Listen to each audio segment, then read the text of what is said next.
చూడండి. ముందుగా నిన్న అంటే మే 14వ తేదీన తిరుమలలో స్వామివారిని మొత్తం 74,020 మంది భక్తులు దర్శనం చేసుకున్నారు.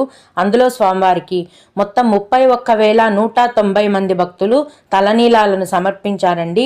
నిన్నటి రోజున తిరుమలలో శ్రీవారి హుండీ యొక్క ఆదాయం అనేది 3,27,00,000 రూపాయలు. ఈరోజు కూడా ఎటువంటి దర్శనం టికెట్లు లేకుండా నేరుగా భక్తులను ఫ్రీ దర్శనానికైతే అనుమతిస్తున్నారు. టికెట్స్ లేకుండా నేరుగా వెళ్లే ఫ్రీ దర్శనానికి ఈరోజు 10 నుంచి 12 గంటల సమయం పడుతోంది. ఇంకా ఎక్కువ కూడా పట్టే అవకాశం అయితే ఉంది. అలాగే తిరుపతిలో ప్రతిరోజు సర్వదర్శనం టికెట్లను కేటాయిస్తారండి. ఈ సర్వదర్శనం టికెట్లను తీసుకొని దర్శనానికి వెళ్లే భక్తులకైతే దర్శనానికి 4 గంటల సమయం పడుతోంది. 300 రూపాయల దర్శనం వారికి మరియు 500 రూపాయల దర్శనం టికెట్లు కలిగి ఉన్న భక్తులకైతే దర్శనానికి 3 గంటల సమయం అనేది పడుతోంది. రోజులాగే ఈ రోజు కూడా చిన్నపిల్లల యొక్క సుపదం